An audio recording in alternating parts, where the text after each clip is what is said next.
드디어 우리가 이제 전기와 자기 현상에 대한 현상적인 이야기를 해보도록 할 거예요.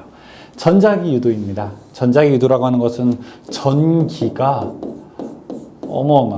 자기가 되는 과정에 대해서 이야기합니다. 이 전기가 자기가 되는 과정이라 너무나 아름다운 사건이 있었습니다.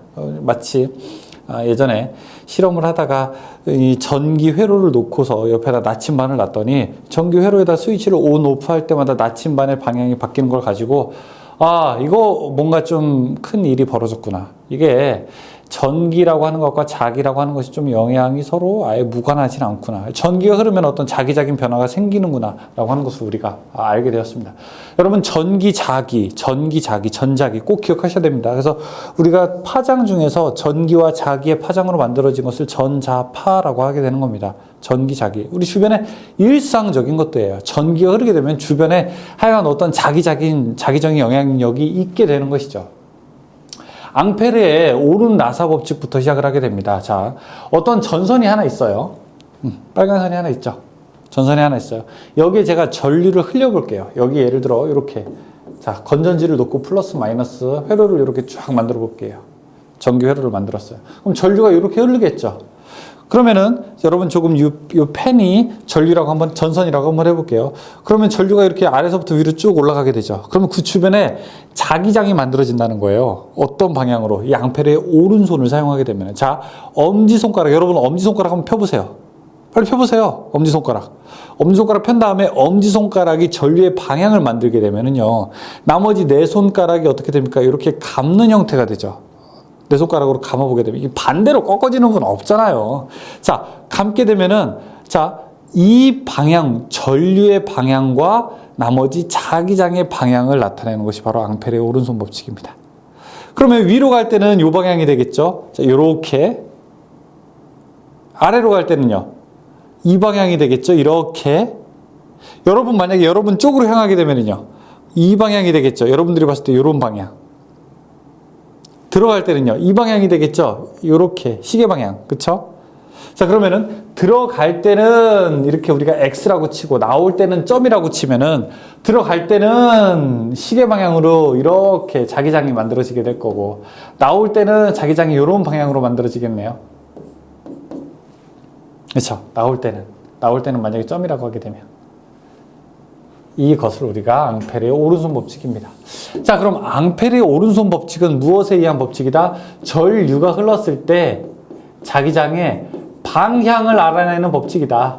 이게 오른쪽입니까? 왼쪽입니까? 라고 하는 방향을 알아내는 법칙이 바로 앙페르의 오른손 법칙, 오른 나사 법칙. 똑같아요. 자, 아래 보시길까요? 아래 보시게 되면은 이걸 왜 우리가 나사라고 하게 되냐면은 나사가 여러분 나사 산에 따라서 다르게 되잖아요. 여러분 만약에 우리가 십자, 이런 나사 이게 되면은 나사를 밖에서 봤을 때 십자 모양으로 되게 되면 이거 들어가는 방향이잖아요. 그쵸? 자, 이렇게 돼 있나요? 이렇게 돼 있잖아요. 그쵸? 자. 그러면은, 밖에서 봤을 때 X자라고 표시되어 있으면 이거는 들어가는 거고요. 그러면 나사를 반대 방향으로 한번 해봐요. 반대 방향으로 하게 되면 이렇게 점만 보이죠. 그럼 이제 나오게 되는 방향이라고 우리가 볼 수 있죠. 따라서 앙페르의 오른 나사 법칙이라고 볼 수 있습니다. 코일이 감겨 있을 때도 똑같아요. 이렇게 우리가 어떤 철 덩어리를 놓고 이렇게 코일이 감겼다. 여기에 만약에 흘러가는 전류를 줬다. 플러스 마이너스에서 들어간다라고 하게 되면은 전류는 어떻게 됩니까? 이런 방향으로 감기게 되니까 이쪽이 N극, 이쪽이 S극. 전류의 방향과 그 다음에 이럴 때는 감길 때에는 내 손가락을 전류의 방향, 그 다음에 엄지손가락이 가리키는 쪽이 N극이 되는 거고요. 반대로도 놓을 수 있죠. 반대로도 똑같이 감았어요. 똑같이 감았는데 이번에 이쪽으로 전류를 줘요. 이쪽이 전류 I고, 그러면은 이거는 반대로 이렇게 되겠죠. 이 방향으로 만들어지게 되면은 그러면 오른쪽이 이쪽으로 자기장이 나오고 여기가 N극이 되고 이쪽이 S극이 됩니다. 따라서 여러분들이 막 코일을 감은 다음에 플러스 마이너스 플러스를 주게 되면은 전류를 주는 방향에 따라서 N극과 S극이 바뀌게 되죠. 물론 전원을 끊게 되면은 당연히 초기화가 되게 되고요. 그렇죠? 그래서 이걸 우리가 앙페르의 오른 나사 법칙으로 설명할 수가 있습니다. 이거는 이제 전자석의 원리라고 해서 이렇게 전선을 여러 번 감아 놓는 것을 우리가 솔레노이드라고 이야기하게 됩니다. 왜? 전선을 하나 놓게 되면은 주변에 자기장이 만들어진다고 했잖아요. 전류를 흘리게 되면. 그쵸? 근데 이 자기장의 세기를 더 크게 하고 싶어요. 어떤 방법이 있어요? 한 번 간 다음에 또 한 번 이렇게 지나가게 돼요. 그러면은 선 하나 간 것보다 두 개 간 것이 더 힘을 많이 미치게 되겠죠. 또 세 바퀴 감게 되면은 더 세지고, 네 바퀴 감게 되면은 더 세지고, 더 세지고, 더 세지고, 따라서 N회 감게 되면, 감는 횟수가 많게 되면 자기장의 세기가 더 세지겠죠. 그래서 우리가 이 앞에 시간에 기자력이라고 하는 것은 NI다. 이렇게 나타낼 수 있었죠. 솔레노이드. 도체를 균등하고 밀접하게 원통형으로 감은 코일이고, 자, 그렇게 만든 것을 형태 중에 하나가 바로 전자석이다. 라고 할 수 있습니다. 앙페르의 주의 작품 법칙이라고 하는 것은 무엇이냐? 그러면은 이 얘기도 할 수 있겠네요. 여러분, 그러니까 생각을 잘해야 돼요, 우리가. 공식만 보면 절대 안 돼요. 공식 보지 마. 공식, 보지 마. 보지 마. 지워. 보지 마. 책에는 있겠죠. 책에 있는 것까지 지우지 마요. 여러분, 저만 지우는 거, 여러분 책에 있는 거 지우지 마요. 우리가 온도계 한번 보죠. 온도계가 이렇게 수은 온도계가 있죠. 온도계가 이렇게 빨간색으로 돼 있어가지고 수은 온도계가 있어요. 여기 20도, 뭐 여기에 30도 이렇게 나타내는 온도계가 있죠. 이거는 온도의 변화가 일어나게 되면 이 안에 있는 수은의 부피가 바뀌게 되는 거죠. 수은이 뭐 양이 바뀌는 건 아니죠. 부피가 바뀌게 돼서 온도가 더 뜨겁게 되면은 수은 부피도 늘어나게 돼서 우리가 온도계가 몇 도를 가리키는지를 알 수 있습니다. 즉 온도의 변화가 수은의 부피와 비례하게 되는 거죠. 이런 특성을 가지고 있게 되는 거죠. 반대로 그럼 수은의 부피를 가지고 현재 온도가 몇 도인지를 우리가 반대로 계산할 수 있게 되는 것이 바로 이러한 온도계의 원리입니다. 제가 이 전선에 전류가 흐르면은 주변에 뭐가 만들어진다고 했어요? 자기장이 이렇게 만들어진다고 했잖아요. 그렇죠? 자기장이 만들어진다고 했습니다. 자기장이 만들어지게 되면 반대로 이 자기장의 세기가 얼만큼인지 알면 이 전선에 얼마만큼의 전류가 흘러간지도 알 수 있지 않을까요? 그러니까 잘 보세요. 전선에 전류가 흐르면 자기장의 세기가 자기장이 만들어진다고 했잖아요. 전류가 커지면 자기장의 세기도 커지겠죠. 그럼 반대로 이 자기장의 세기가 얼마인지 알면 여기에 흐르는 전류의 크기도 알 수 있지 않을까요? 이게 앙페르의 주의 적분 법칙입니다. 적분, 이 다 합치는 거예요. 이 테스터기 중에서 이런 거 있어요. 후크메타라고 해서요. 여러분들 이렇게 후크메타라고 해서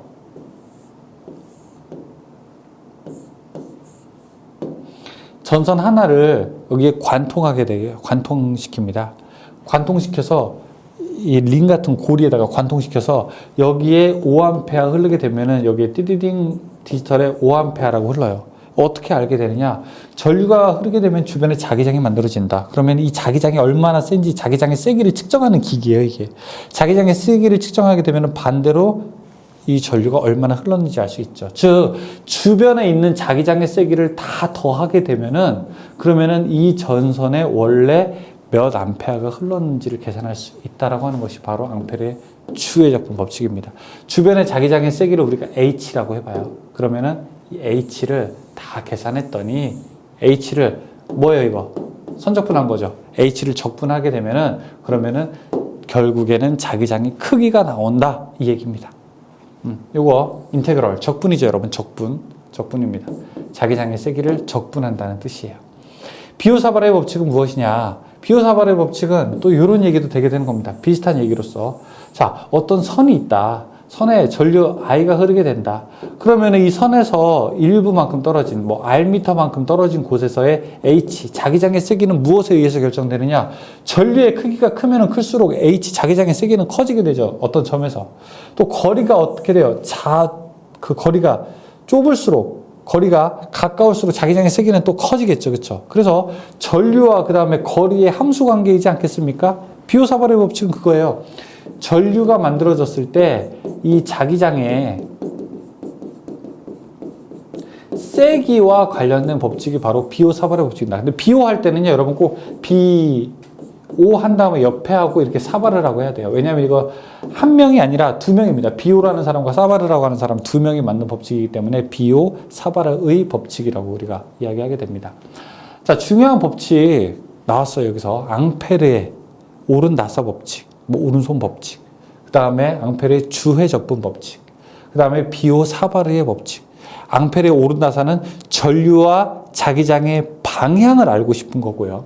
그 다음 비오 사바르는 전류와 자기장의 세기를 알고 싶은 거죠. 세기, 얼마나 센지. 어쨌든 전류가 만들어지게 되면 그 자기장의 영향이 있다라고 하는 것을 이 다양한 법칙들로 우리가 증명할 수 있게 되는 겁니다.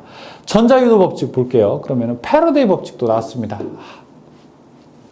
저는 전기를 공부한 지 한참 됐습니다. 전기를 공부한 지 이제 20년도 넘었죠. 전기만 공부하지. 중간에 다른 거로 공부하지 않고 전기만 계속 공부했죠. 근데 지금 봐도 전기는 신기한 것 같아요. 야, 전기가 지금 봐도 전기가 만들어지게 되고 전기가 흘러서 뭐 이렇게 조명 불을 켜게 되고 이런 것들을 우리가 뭐 핸드폰 하는 거는 더 신기하죠. 그거보다 내가 어떤 사진을 찰칵 찍어가지고 그 사진을 보냈는데 저 사람이 그걸 받았다? 이건 더 신기한 일이죠. 어쨌든 그런 것들이 모두 다 가능하게 하는 전기 에너지는 아직도 신기한 것 같아요. 왜 전기 에너지를 만들게 되는 것을 우리가 아주 근원적으로 가게 된다면은 근원적인 것은 바로 이 패러데이 법칙에 설명하게 됩니다. 여러분들이 만약에 무인도에 탁 불시착하게 됐다고 한번 해보겠습니다. 내가 무인도에 왔어요. 무인도에서 어떠한 방법으로든지 전기를 만들어야 돼요. 뭐 예를 들어 태양광 패널이 있게 된다면은 자연광을 이용해서 우리가 전기를 만들 수 있겠지만 전기를 만들 수 있는 가장 간단한 방법 뭘까요? 전기를 만들 수 있는 가장 간단한 방법. 이 패러데이 법칙이거든요. 옆에 만약에 전선 같은 게 있게 된다면 어떻게 폐전선 같은 걸 주워가지고 자 전선이 있습니다. 전선이에요. 제가 여기 자석이에요. N극, S극. 자석을 이 전선에다가 왔다 갔다 왔다 갔다 왔다 갔다 그러니까 됐다 띄었다 계속 이렇게 반복을 하게 됩니다. 그럼 어떤 일이 일어나게 됩니까? 됐다 띄었다 계속 반복하게 되면은 이 전선에는 뭐가 있는 거예요? 우리 눈에 보이지는 않지만 이 전선 안에는 전자가 있다고요. 이렇게 전자들. 그러면 내가 이 자석을 넣었다, 가까이 뗐다 붙였다 하게 되면은 이 자기장에 세기가 영향을 미쳤다 안 미쳤다 하게 되는 거죠. 영향을 미쳤다 안 미쳤다 하게 되면은 이 안에 있는 전자들이 움찔움찔하게 되는 겁니다. 움직이는 거예요. 응? 이 전자들이 움직이게 되면 그게 바로 전류 아닙니까? 전자들이 움직이는 걸 가지고 붙였다 뗐다를 계속 반복하게 되면은 즉 자석이 전선 옆에 가서 움직이게 되면 전기가 만들어지게 되는 겁니다. 근데 내가 이게 손으로 하기 힘들잖아요. 손으로 하기 힘드니까 이것을 돌리는 거죠. 뭐 바람개비 같은 걸로. 바람개비로 돌리면은 풍력 발전. 물을 끓여가지고 물 1리터를 끓이게 되면 증기는 뭐 훨씬 많이 나오거든요. 증기로 끓이게 되면 화력 발전. 화력 발전을 하게 되는데 원자로를 이용하게 되면 원자력 발전. 이 바람개비를 물의 힘으로 돌리게 되면 수차로 돌리게 되면 수력 발전. 이렇게 되는 거죠. 그래서 이 자석을 빨리 돌리는 것도 이제 중요해요. 빨리 돌려야 자속의 변화가 넣었다 뺐다. 이 자속 파이죠. 자속은 우리가 자속이라고 했죠. 파이. 자속이 커졌다 작아졌다 하는 거죠. 얘 입장에서 봤을 때는 뭐 자석이 막 가까이 왔다 멀리 갔다 멀리 갔다라고 하는 거니까 자기장의 세기가 세졌다 작아졌다 하게 되는 거죠. 자, 얘 입장에서는 이 도체 입장에서는 어떻게 하게 되면 자기장의 힘을 더 많이 받겠습니까? 이거를 한 바퀴 놓는 게 아니라 두 바퀴, 세 바퀴, 네 바퀴 감는 거예요. 여러 바퀴 감게 되면은 이 도체의 길이가 예를 들어 요만큼이 1m라고 하게 되면 10바퀴 감게 되면은 이쪽도 1m가 10개, 이쪽도 1m가 10개 있으면은 총 20m가 자기장의 세기에 영향을 받는 거잖아요. 그렇죠? 그러니까 자기장의 세기 영향을 많이 받게 되면은 일단 전선을 많이 감은 다음에 감을 수 있을 만큼 최대한 많이 감은 다음에 자석을 넣었다 뺐다 할 수 있는 최대의 속도로 넣었다 뺐다 자기장의 변화를 주게 되는 겁니다. 그러면 여기서 전기가 만들어진다고요. 이 만들어지는 전기를 만들어지는 전기라고 해서 유도되는 전기다라고 해서 유도기전력이라고 부르게 됩니다. 전기 어떻게 만든다고요? 자기장의 변화로 만든다. 자석을 넣었다 뺐다 하게 되면 된다. 자기장의 변화. 자, 이 얘기를 이렇게 그림으로 그린 겁니다. 전자 유도 작용이라고 해요. 이 원리를 가지고. 이때 만든 법칙을 패러데이 법칙이라고 합니다. 패러데이 법칙. 그러면 어떻게 계산하게 되느냐? 패러데이 법칙은 이런 식으로 나타나게 되죠. 이 식도 여러분들 한번 그냥 보세요. 그러면 전기 많이 만들려면 어떻게 해야 돼요? 이 자석의 세기가 크면 좋겠죠. 자석의 세기 파이. 이걸 많이 감으면 좋겠죠. 권수 n. 그 다음에 빨리 넣었다 뺐다 하면 좋다고 했죠. 시간 t. 그러면 왔다 갔다 하는 그 시간은 작을수록 좋고, 그 다음에 자석의 세기는 클수록 좋고, 권수도 많을수록 좋은 거니까 여기서 만들어지는 전기 E는 권수에는 비례하고, 시간 내는 반비례하고, 자기장의 세기는 어떻게 돼요? 비례하게 되는 거죠. 이게 시간의 변화에 있어야 되니까 dt, 이렇게 d 들어가게 됩니다.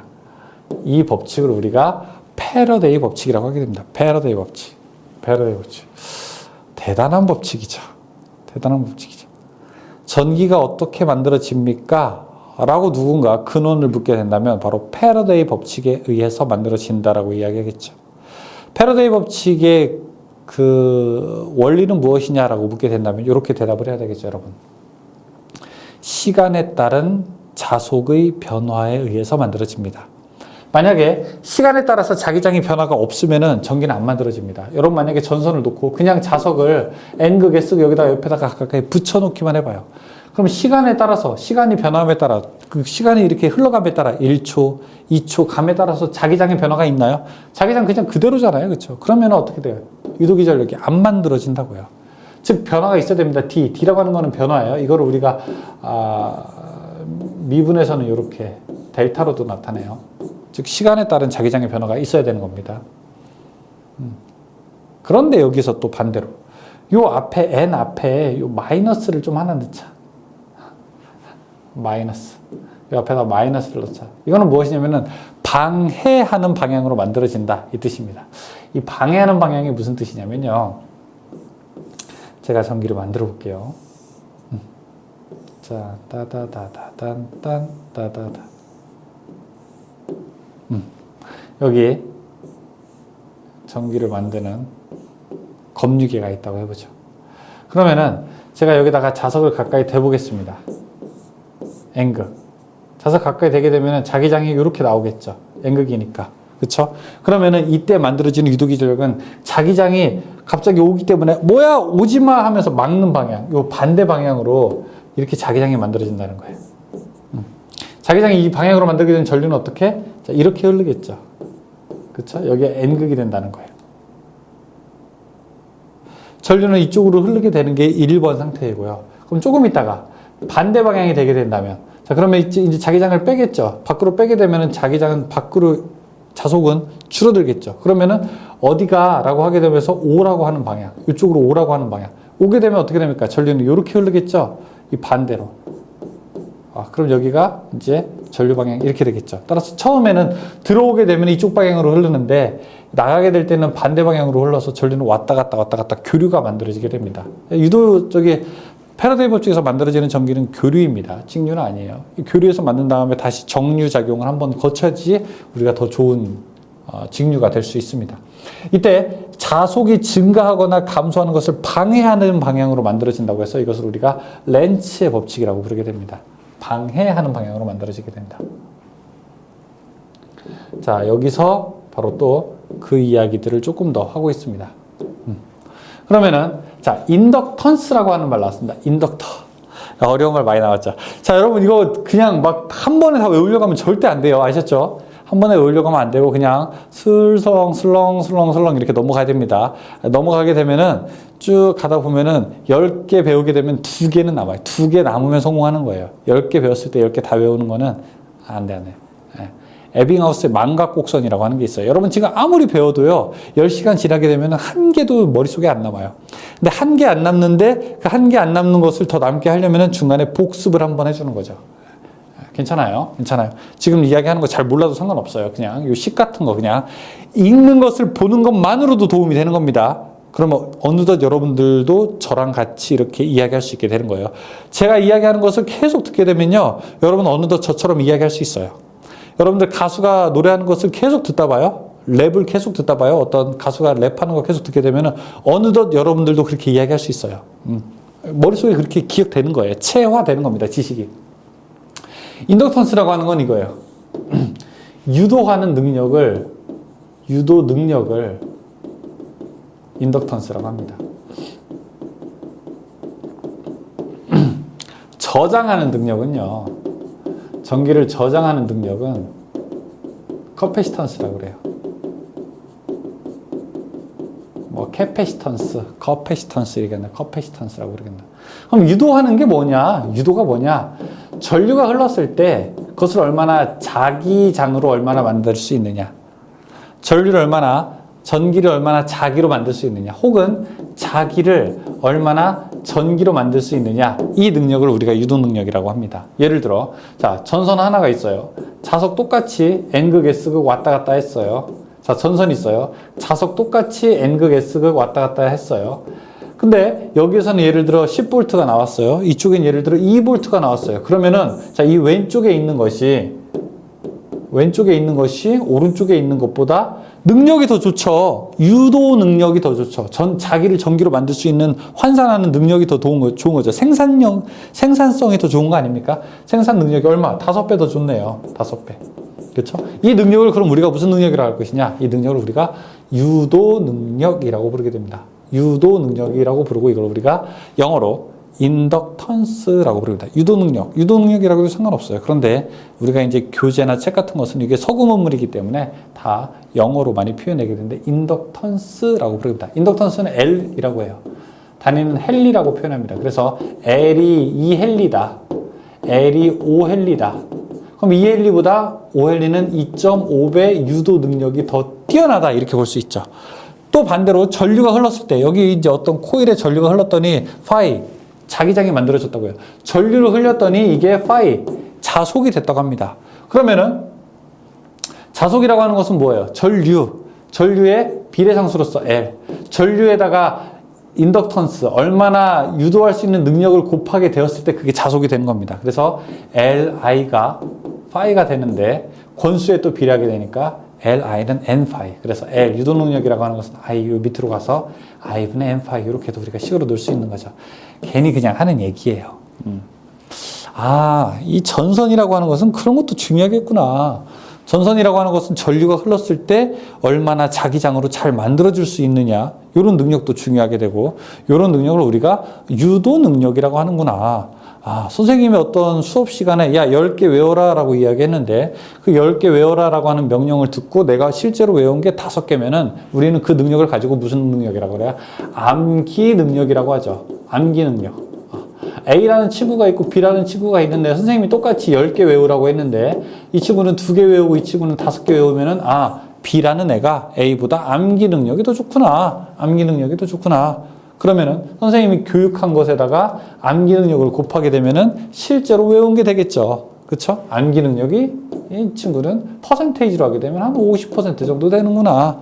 암기 능력이 얼마나 좋으냐라고 하는 것들도 우리가 이야기할 수 있습니다. 인덕턴스는 그런 겁니다. 유도하는 능력입니다. 전류를 얼마나 자기장으로 많이 바꿀 수 있느냐는 중요해요. 전류를 얼마나 자기장으로 많이 바꿀 수 있느냐가 바로 좋은 전동기를 고르게 되는 혹은 좋은 전동기를 만들게 되는 아주 필수 요인이 되는 거고요.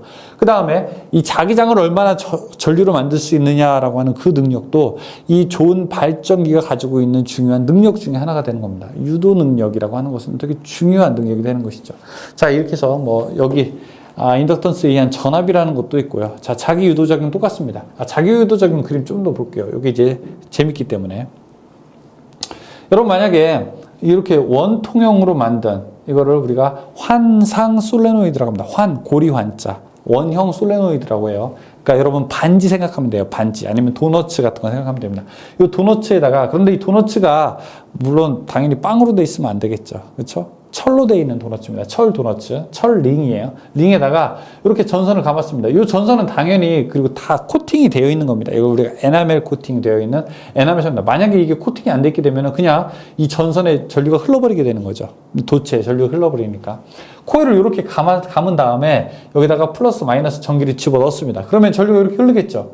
전류가 흐르게 되면은 앙페르 오른손 법칙에 따라서 전류는요, 교체해서 전자가 이동하는 거지만 자속은 직접 통하지 않아도 움직일 수 있습니다. 자, 자기장이 이렇게 가죠. 파의 자속이. 앙페르 오르는 법칙에 따라서. 그럼 이 자기장이 다시 전선과 만나게 되면은 여기서 뭐가 만들어집니까? 전기가 다시 만들어져요.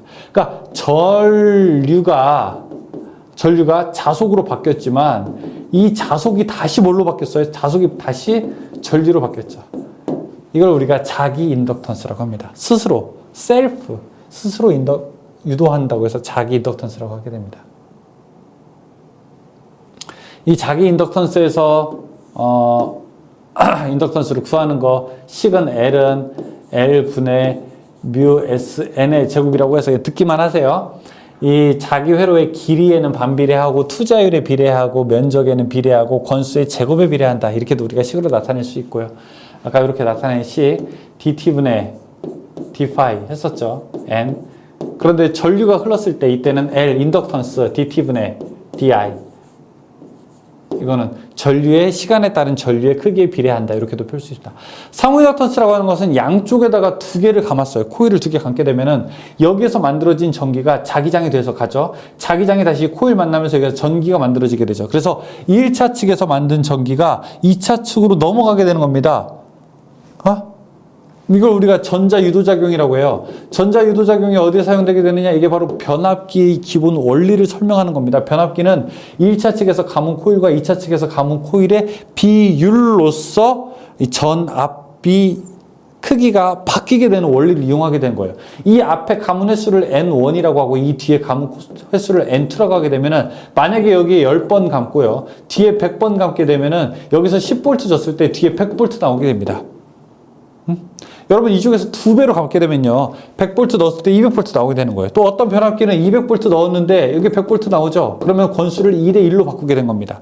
물론 이제 전압이 2대1이 되게 되면요 전류는 1대2가 돼요. 전력은 그래서 똑같아요. 그래서 변력기가 아니죠. 변압기가 되는 겁니다. 전압만 이렇게 바뀌는 전압 혹은 전류가 바뀌게 됩니다.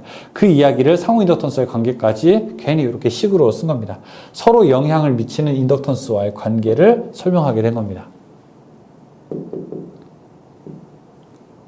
다음에 이제 커패시턴스 이야기를 해볼게요. 커패시턴스라고 하는 건 전기를 저장하는 능력이죠. 전기가 저장이 어떻게 되냐면은, 자, 제가 이렇게 배터리가 하나 있습니다. 배터리가 있고, 플러스가 있고, 마이너스가 있어요. 자, 이쪽에 커패시턴스가 있다고 해보죠. 콘덴서. 그러면은, 스위치를 딱 넣게 되면은, 전자들이 이동하게 되는 겁니다. 랄라랄랄랄라 이렇게 이동하게 돼요. 랄라랄랄랄라 그래서 근데 넘어갈 수가 없네. 자, 여기 붙어있자. 이렇게 딱 붙어있습니다. 먼지가 붙어있는 것처럼. 마이너스도 눌러가게 돼요. 나나나나나나 이렇게 나나나나나 그러면 마이너스 이렇게 붙게 됩니다. 그럼 플러스 2개, 마이너스 2개 붙었죠. 한 쌍 이렇게 붙었죠. 그러면 총 몇 개? 이렇게 두 쌍이 여기에 붙어 있게 된 거죠. 그러면 전선을 여기에 이렇게 딱 끊게 되고 여기에다가 만약에 전구를 이렇게 연결하게 된다. 그러면 이 두 개는 서로 너무 만나고 싶은데 만날 수 없으니까 이쪽으로 이동하게 되죠. 이쪽으로 이동해서 전자가 이동하게 되면은 이제 전구가 켜지게 되는 거죠. 따라서 우리가 이러한 모양을 하게 되면은 이거는 전자를 마치 저장한 것과 같게 되죠. 이거는 이제 전하죠, 정확하게. 전하를 축적하게 된 것 같아서 이러한 기능을 가진 것을 우리가 콘덴서라고 부르게 됩니다. 콘덴서. 그 이 능력, 그리고 저장 능력을 가지고 뒤에 무슨 턴스 들어가면 돼요. 이걸 우리가 커패시턴스라고 하게 되죠. 저장하는 능력을 가진 애는 커패시터, 저장하는 능력은 커패시턴스라고 부르게 됩니다. 콘덴서라고 이제 불러도 상관없습니다. 그러면은 콘덴서에 우리가 전기를 많이 저장하려면 어떻게 해야 될까요? 여기 콘덴서에 전기를 많이 저장하려면은 첫 번째, 이 콘덴서의 면적이 크면 좋겠죠. 자, 지금은 요 빨간색으로 요만큼인데, 자, 이렇게 더 길어요. 그러면은 전하들이 더 많이 이렇게 축적될 수가 있겠죠. 그래서 1번, 면적이 커야 돼요. 면적을 S라고 한번 해볼게요. 두 번째, 둘 사이에 간격이 좁아야 돼요. 간격이 지금은 좀 요만큼인데 간격이 더 좁게 되면 서로 당기려고 하는 힘이 더 크니까 밖에 있는 애들을 더 데려올 수 있겠죠. 간격이 더 좁아야 돼요. 두 번째, 간격을 D라고 할게요. 이거는 뭐 책마다 조금 다르게 표현될 수 있어요. 면적을 S로도 하지만 어떤 책은 A로도 표현하기도 합니다. 그 다음에 마지막으로 중요한 거. 이 안에 재료들이 무엇이 들어있느냐. 여기서 엡실론, 유전율에 따라 다르게 됩니다. 서로 잘 끌어당기게 힘을 만들어야 되겠죠. 유전율에 따라 다르게 돼요. 세 번째는 엡실론, 유전율에 따라서 다르게 됩니다. 그래서 면적은 커야지 좋고요. 간격은 작아야지 좋고 유전율은 커야지 좋습니다. 식을 보게 되면은 콘덴서의 용량 C는 그래서 이렇게 나오죠. C는 엡실론, 유전율에는 비례하고 D, 면적에는 반비례하고 S, 간격에는 반비례하고 S, 면적에는 비례하게 된다. 단위는 페러드라고 우리가 부르게 됩니다. 페러드. 이게 원래 패러데이에서 가져온 말입니다. 패러데이. 페러. 근데 읽을 때는 그냥 페러드 혹은 페럿 이렇게 나타내게 됐죠. 페럿이라고 합니다. 근데 보통 이제 1페럿이라고 하면 엄청나게 큰 단위입니다. 1페럿이라고 하면 엄청나게 큰 단위여서 1 마이크로페럿. 마이크로는 10의 6승이죠. 자, 이게는 1 곱하기 10의 마이너스 6승 페럿이라는 뜻이고요. 1 피코페럿. 1 나노페럿. 10의 마이너스 9승, 10의 마이너스 12승, 뭐 이런 단위로도 우리가 보통 사용을 하게 됩니다. 그러니까 콘덴서에 만약에 용량을 우리가 크게 하고 싶다. 그러면은 방법이 세 가지가 있는 거예요. 이 식에서 첫 번째, 극판의 면적을 넓게 한다. 이 S 면적을 넓게 한다. 두 번째, 극판의 간격을 작게 한다. 이 간격, D를 작게 한다. 마지막으로 세 번째, 극판 사이의 유전체를 비유전열이 큰 것으로, 입실론을 큰 것으로 하게 된다. 근데 면적을 크게 하는 것과 간격을 좁게 하는 것은 한계가 있겠죠, 물리적으로. 그러니까 여러분들 콘덴서를 우리가 초소형, 아주 작게 만드는데 용량을 큰 놈 만들고 싶게 된다면은 얘네로는 할 수 있는 게 한계가 있죠. 그래서 유일하게 우리가 할 수 있는 것들. 최근에 가장 이제 우리가 기술적으로 접근해야 되는 건 뭐다? 유전율이 큰 물질을 개발하거나 발견하는 것이다. 라고 하는 것이 그 콘덴서의 정전 용량을 크게 하기 위한 방법입니다. 자, 여기까지 우리가 두 번째가 아니죠. 여기까지 하면서 우리가 그 커패시터 이야기를 좀 해봤습니다. 전 다음 시간에 여러분 또 만나 뵙겠습니다. 수고하셨습니다.